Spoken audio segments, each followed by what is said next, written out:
E aí, gente, tudo bem? Eu prometi a vocês e eu queria cumprir uma promessa que eu tinha deixado lá atrás para falar de um cenário e de um mundo, de um homem maravilhoso. De um homem maravilhoso que é Tolkien, J.R.R. Tolkien, se você preferir em inglês J.R.R. Tolkien. Eu queria estar trazendo mais dicas sobre como você pode estar lendo J.R.R. Tolkien, ou como vocês podem falar e conversar com um Tolkien de uma maneira bastante sadia. Eu sei que muita gente já leu Tolkien, alguns leram só O Senhor dos Anéis, o livro maior, a trilogia Senhor dos Anéis, outros já leram o Hobbit e o Senhor dos Anéis, mas alguns passaram pela mão do cinema, né? E acabaram tendo em mãos os filmes, tanto a trilogia Hobbit, que foi uma trilogia inventada pelo Peter Jackson, de um livro único só, ele conseguiu criar uma trilogia. Cinema é assim mesmo, como também aí sim a saga do Senhor dos Anéis, também com a liderança, com a mão do Peter Jackson. Essa saga iniciou no cinema antes do próprio Hobbit, que precedeu o Senhor dos Anéis na sua edição por Tolkien. Tolkien escreve esse livro, o Hobbit, em 1937, e ele está escrevendo para os seus filhos, por isso que para muitos ele é tido como uma leitura infanto-juvenil. Para mim não é não, existem vários contextos importantes a serem compreendidos e o porquê dessas construções todas que o Tolkien deixou para os seus filhos e deixou para todos nós. Uma dica que eu queria dar para você também é que você mergulhe também na biografia do Tolkien. Então, nesse sentido que eu vou começar a conversar com vocês. Tolkien foi um homem que passou por muitas dificuldades, tanto ele quanto seu irmão Hilary. O seu pai, que era o Arthur Tolkien, morreu precocemente na África do Sul, na região de Orange, e ele era um executivo de uma instituição financeira que era sediada na África do Sul. A sua esposa Mabel, antes da morte do Arthur Tolkien, teve que voltar para Birmingham, teve que voltar para a Inglaterra por conta de uma dificuldade com doenças respiratórias na África do Sul por conta do tempo, e levou 2 crianças para lá para cima. Você viver como mulher quase que sozinha, visto que seu marido está na África do Sul, numa família que é dividida entre católicos e anglicanos, e escolhendo a fé católica para tocar a vida como no aspecto espiritual, você acaba criando alguns problemas para si mesma, e ela passou a viver em cenários de extrema pobreza, até porque a parte da sua família que cuidava dela quando da volta do retorno dela da África do Sul, a deixou pela simples escolha de fé que ela teve. Ela vai seguir o caminho do catolicismo, e os seus parentes anglicanos acabaram deixando ela na mão. Então Hilary, irmão do Tolkien, e o próprio Tolkien tiveram que viver na mão do padre Francis, que foi um padrasto espiritual deles e também um protetor espiritual deles, e também um cara enérgico, ultra conservador, mas um amigo que deixou frutos muito férteis no coração do Tolkien. Interviu enquanto pôde na relação do Tolkien com a sua esposa Edith, quando ainda namorados, mas que depois deixou marcas bastante importantes para o Tolkien. Quer dizer, você, para conhecer os livros, você precisa conhecer o autor. E eu queria estar então dando prioritariamente algumas dicas de leitura antes de você mergulhar na saga do Tolkien. A primeira é sobre biografias e sobre livros, digamos assim, que possam estar orbitando o cenário do Tolkien, te dando algumas explicações. Eu vou te passar uma leitura inicial do David Colbert, O Mundo Mágico do Senhor dos Anéis.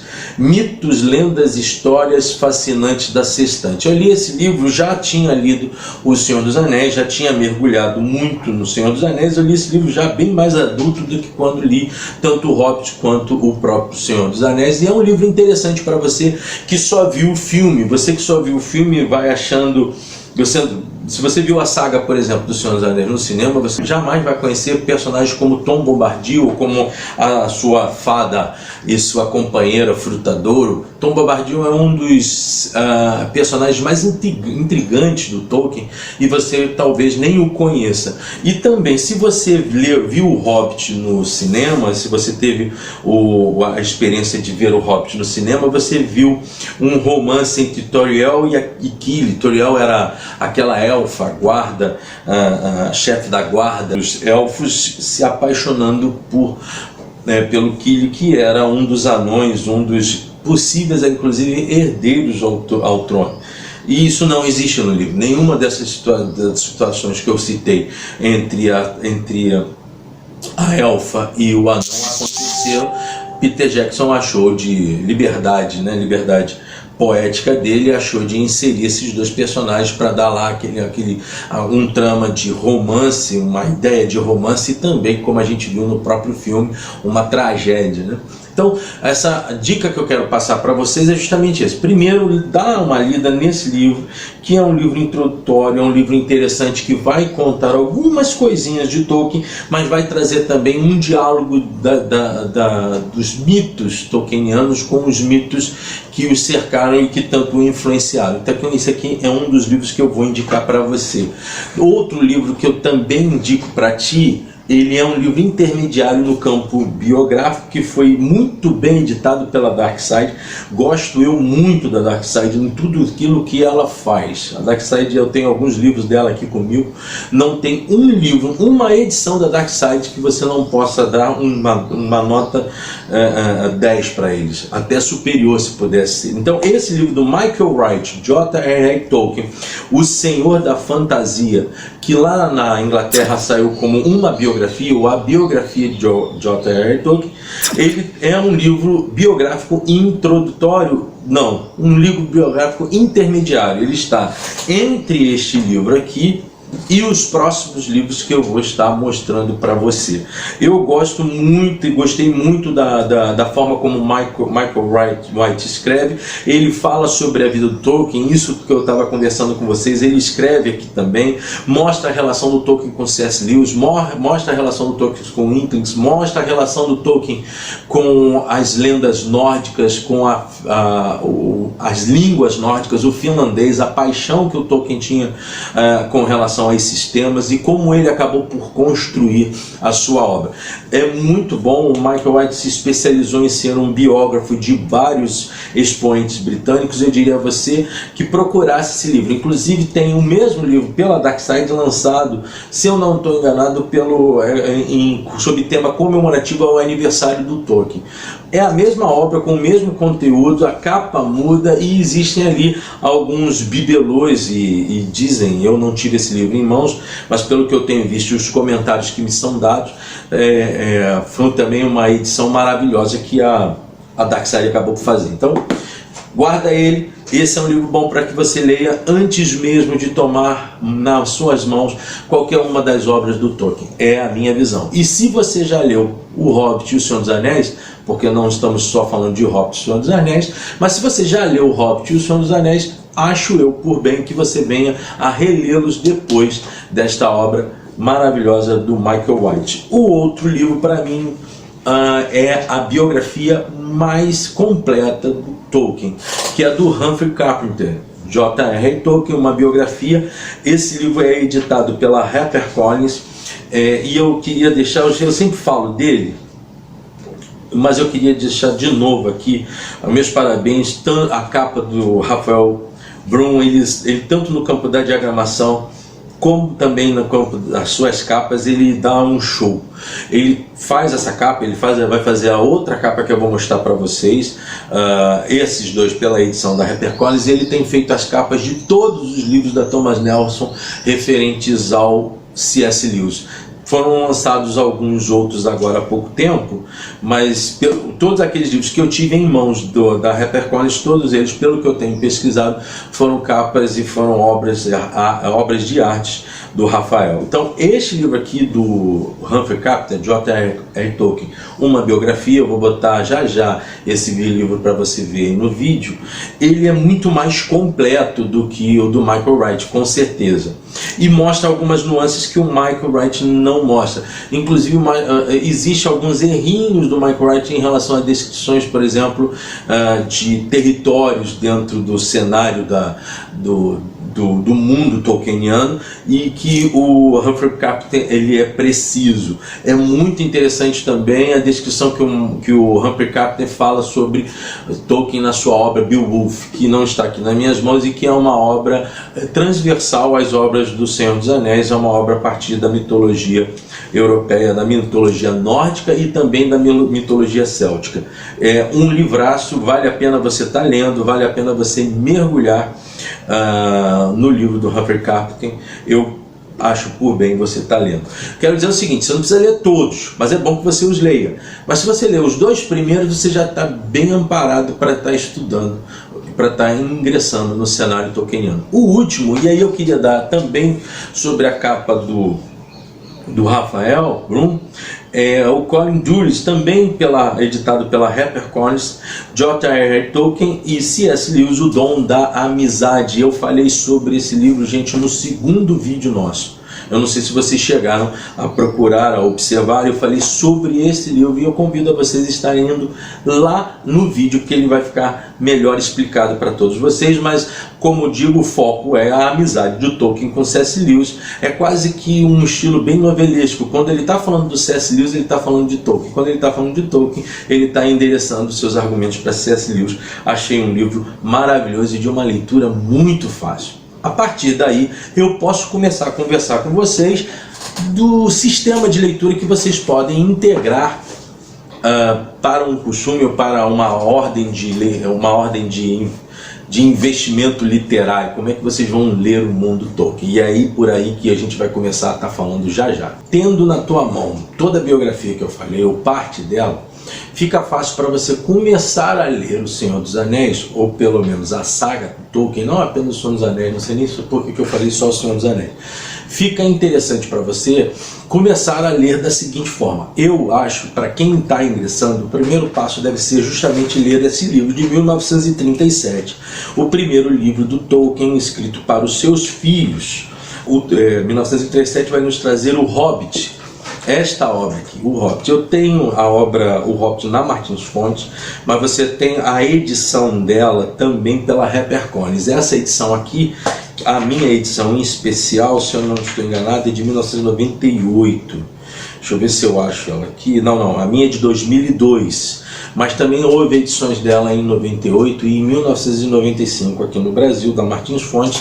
E agora, há pouco tempo, você tem também ela editada pela HarperCollins. Eu gosto muito da tradução que aqui está, sou fãzão mesmo da tradução da Martins Fontes, fãzão da equipe da professora Lenita Maria Rimoli e do professor Almiro Pizeta. E tem uma coisa que eu acho muito interessante na Martins Fontes, que é a descrição que eles acabam dando, a revisão técnica, que é justamente digamos assim, a auditoria dos tradutores. O primeiro aspecto voltado à tua imersão no Tolkien é justamente ler o livro O Hobbit, que foi lançado lá nas mãos de Tolkien em 1937.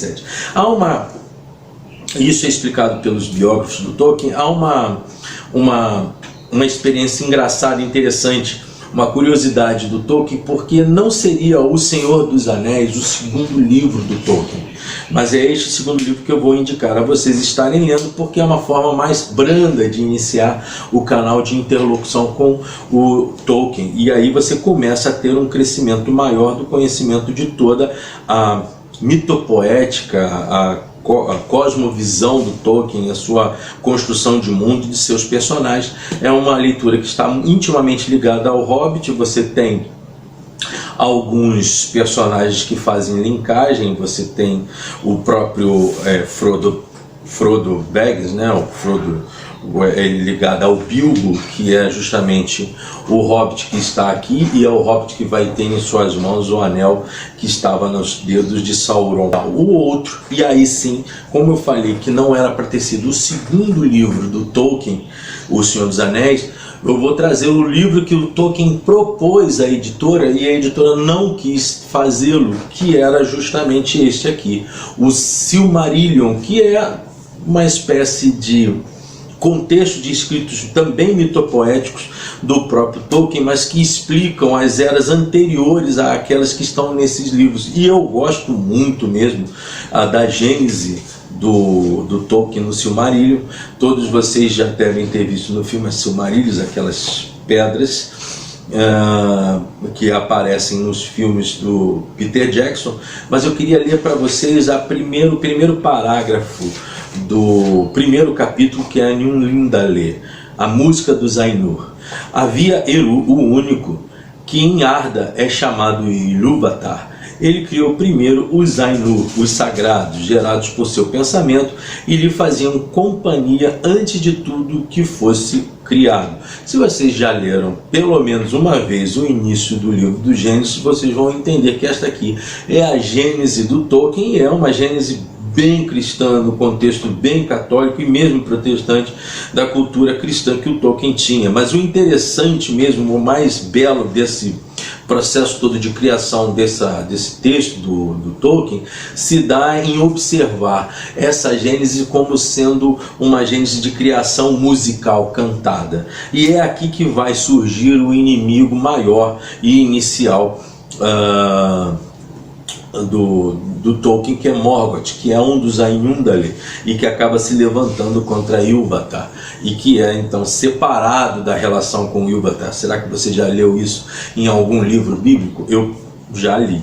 Então o Silmarillion é um livro muito interessante, ele é um livro para que você tenha ao seu lado.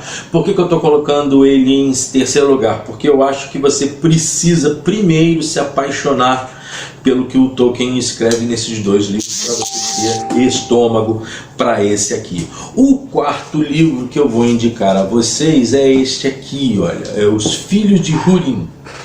Filhos de Húrin é uma tragédia tolkieniana e foi editado pelo seu filho Christopher Tolkien. Esse livro é de 1977, 77 foi o Silmarillion. Esse aqui foi editado em 2007 e vai mostrar justamente uma saga sobre a batalha de Morgoth contra os Filhos de Húrin e a sua derrota, mas ele é o terceiro dos 3 contos antigos de Tolkien que estão aqui dentro do Silmarillion. Quando você estiver lendo o Silmarillion, você vai ter indicações dessas obras aqui, e os outros 2 livros que eu quero te dizer são esses aqui, olha.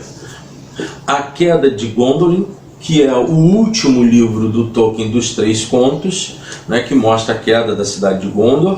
E por fim, aquilo que retrata o amor entre Tolkien e sua esposa Edith para muitos, e que é transformado numa obra chamada Beren e Lúthien. Todos esses 3 livros estão aqui dentro do Silmarillion. Isto quer dizer que eu também estou indicando a vocês que depois de lerem o Silmarillion, pulem para ler esses livros e tenham aí um contexto muito maior da construção tolkieniana de mundo, e que você vai compreender e vai se apaixonar, eu tenho certeza.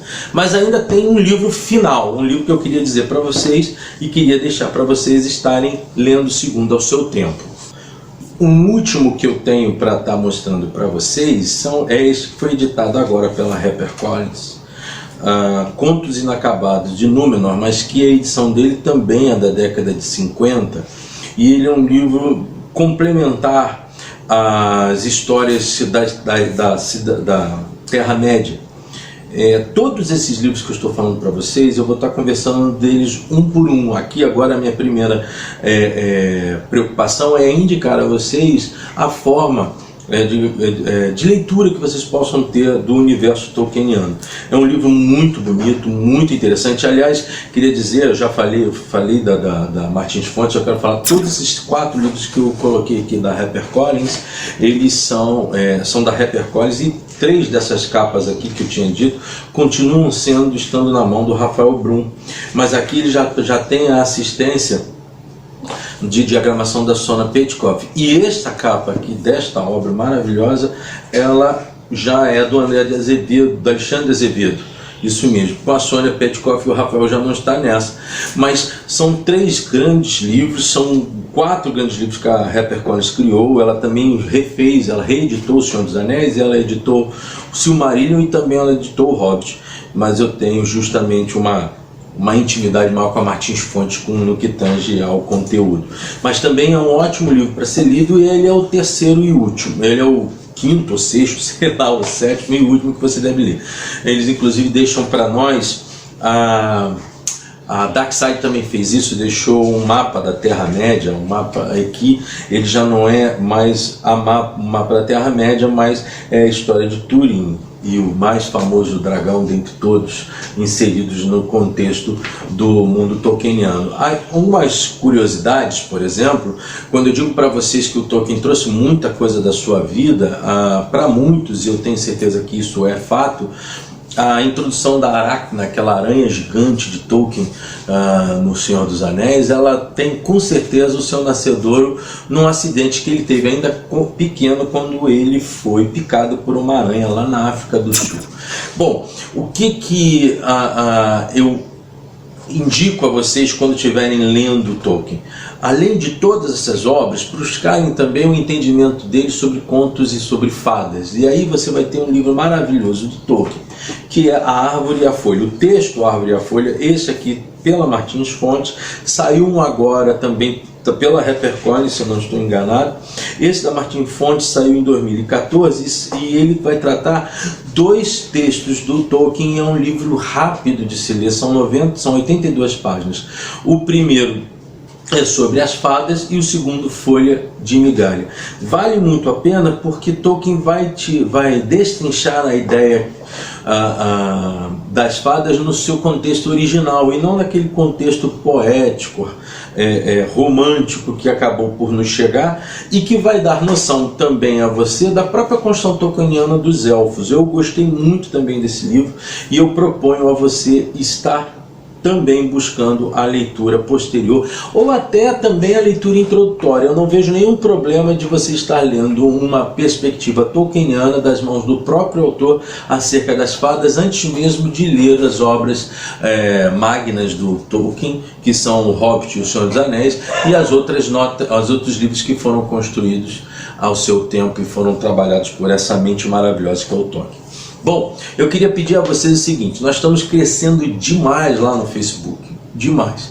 No Instagram começamos a crescer, mas a gente precisa crescer aqui no canal, no YouTube. E eu queria propor a você que você fizesse lá embaixo, não deixa de clicar e se inscrever no canal. Eu tenho recebido muitos elogios, agradeço por todos eles, mas é muito importante que a gente tenha o canal continuado para a gente poder manter todo esse trabalho que a gente está fazendo aqui. Só para que vocês tenham noção, essa gravação que eu estou fazendo aqui está uma loucura, porque por conta da questão do coronavírus, o Roberto não está comigo. Então eu estou fazendo ao mesmo tempo a gravação, a edição, o corte, tudo ao mesmo tempo. E quando acontece uma situação como ocorreu agora nas últimas semanas, a gente fica sem editar. Se a gente tiver com o canal bombando, a gente dá para aumentar a equipe que está trabalhando e está construindo esse sonho, um sonho meu, e que eu espero que seja um presente para você, que é o Virando as Páginas. Como eu sempre digo, supere-se, aprenda mais, ler é bom, virando as páginas.